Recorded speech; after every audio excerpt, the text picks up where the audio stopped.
बोलो जयकारा बोल मेरे श्री गुरु महाराज की जय, साचे दरबार की जय।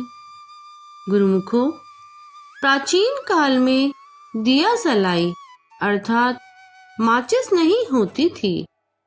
लोग अग्नि के अंगारे राख में दबाकर रखते थे, फिर उसी से ही अग्नि प्रज्वलित कर लेते थे। एक दिन श्री गुरु महाराज जी ने फरीद जी के दबाए हुए अंगारों को पानी डालकर बुझा दिया। इधर उनकी सच्चाई ने उन्हें ऐसा सहयोग दिया कि वे 4 बजे की अपेक्षा 2-2:30 बजे ही नींद से उठ गए और क्या देखा कि आग पर पानी पड़ा है, अर्थात अग्नि का निशान भी नहीं है। परंतु फरीद जी ने धैर्य से काम लिया। हृदय में यही लगन थी कि आज मेरी सेवा में कहीं बाधा ना पड़ जाए। सर्वप्रथम शीघ्रता से गए और पानी भर लाए। पानी रखकर अपना साहस बटोरकर अग्नि की खोज में निकल पड़े। सत्य ही कहा है गुरुमुखो कि अटूट लगन वाले की सहायता करने के लिए नियति स्वयं चली आती है। आज फरीद जी अग्नि की भिक्षा मांगने के लिए निकल पड़े। थोड़ा मार्ग चलने के उपरांत दूर एक चौबारे पर एक कमरे से प्रकाश की किरणें बाहर निकलती दिखाई दी। फरीद जी प्रसन्न हो गए कि यहाँ अवश्य कोई रहता होगा। उनके मन में आशा के फूल खिलने लगे। उस द्वार के निकट पहुंचकर उन्होंने पुकारा, ऐ देवी मेरी बात सुन। वह मकान वैश्या का था। उसने सोचा, मुझे देवी कहकर पुकारने वाला आज कौन आ गया है। उसने बाहर निकलकर झांका और पूछा, क्या बात है। फरीद जी ने विनय पूर्वक कहा, मुझे आग के 2 अंगारों की अत्यधिक आवश्यकता है। वैश्या ने उत्तर दिया, मेरे यहाँ तो अंगारों की कीमत बहुत अधिक है।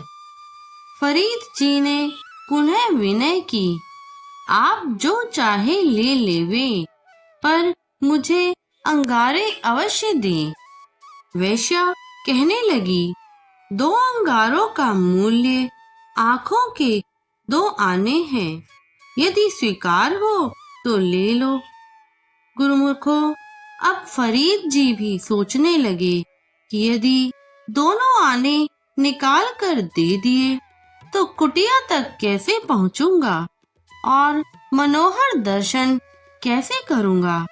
अतः आँख का एक आना देकर फरीद जी एक अंगारा ले आए और अपनी आँख पर पट्टी बांध ली।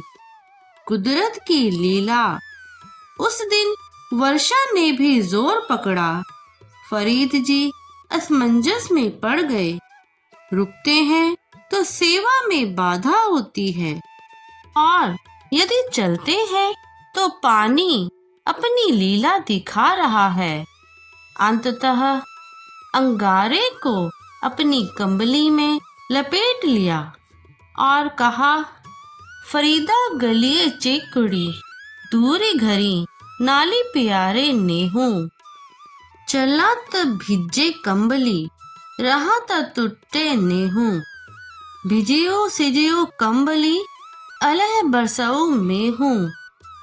जाई मिला तिन सज्जणा, टुटो नाही नेहू। फरीद जी गुरुदेव के आश्रम पर पहुंच गए। आग जलाकर पानी गर्म किया। पूर्व की भांति श्री गुरु महाराज जी स्नान करने के लिए 5 बजे बाहर आए। आते ही श्रीमुख से वचन फरमाए, फरीद, आज तू हमें स्नान करा।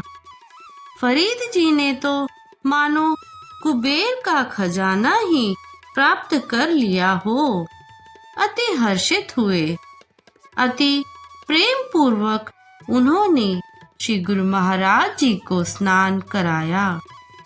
अंतर्यामी प्रभु जो घट घट की जानते हैं, स्नान करते करते फरीद जी की आंख को देखकर फरमाने लगे, तेरी आंख को क्या हुआ है? फरीद जी ने कहा, महाराज, आंख आ गई है। प्रभु करुणा के सिंधु, जग के पालनहार फरमाते हैं, अच्छा, आंख आ गई तो पट्टी हटा दो। फरीद जी ने आज्ञानुसार पट्टी खोली तो सचमुच ही गई हुई आंख पुनः आ गई थी। उसके बाद श्री गुरु महाराज जी ने एक और रचना रचाई। अभी उनकी परीक्षा अधूरी थी। जिस चौकी पर विराजमान होकर स्नान कर रहे थे, उसकी एक टांग टूट गई। फरीद जी ने तुरंत अपने घुटने की टेक दे दी। चौकी की टूटी टांग का भाग उनके घुटने में घुस गया और रक्त बहने लगा। जब श्री प्रभु स्नान करके उठे तो फरीद जी के घुटने से रक्त बहता देखकर पूछने लगे, यह क्या किया? फरीद जी ने हाथ जोड़कर विनय की, महाराज जी, गलती हो गई है। श्री गुरु महाराज जी फरीद जी की कुर्बानी, सेवा व सच्चाई पर अति प्रसन्न हुए और उसे गले से लगाते हुए फरमाया, बेटा, आज तू परीक्षा में उत्तीर्ण हुआ है। तेरे सच्चे प्रेम और सच्ची लगन की सेवा से आज हम बड़े प्रसन्न हैं। इस सच्चे प्रेम और सेवा से तूने वह भक्ति का धन कमाया है जिसके मुकाबले में कुबेर का खजाना भी तुच्छ है। हमारा यह आशीर्वाद है कि इस प्रेमा भक्ति से तू भी माला माल हो गया और दुनिया में जो भी तेरी संगति में आएगा, वह भी प्रेमा भक्ति के धन से माला माल हो जाएगा। इस प्रेम भक्ति से शेख फरीद का नाम दुनिया में अमर हो गया।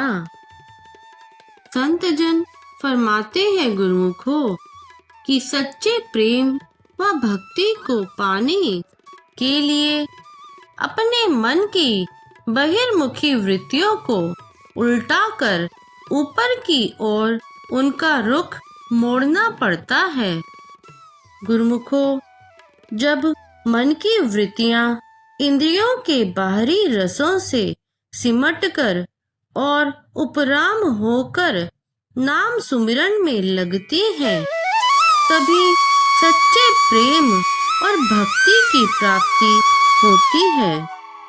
सच्चा भक्त व प्रेमी वही है जो दुनिया के पदार्थों का त्याग कर मालिक से केवल मालिक को ही चाहता है और अपना सर्वस्व ही इष्ट देव के चरणों में न्यौछावर करने को सदा तत्पर रहता है। प्रेम ही भक्त का प्राण है तथा यही उसका परम धर्म है।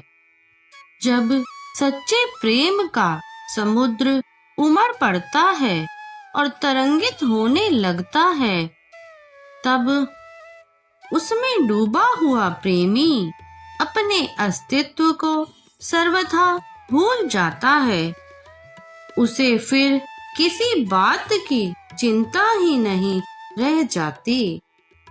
बोलो जयकारा बोल मेरे श्री गुरु महाराज की जय, साचे दरबार की जय।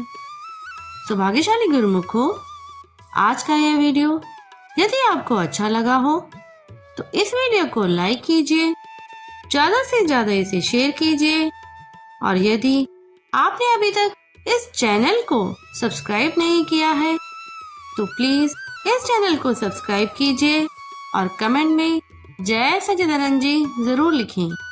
जय सच्चिदानंद जी।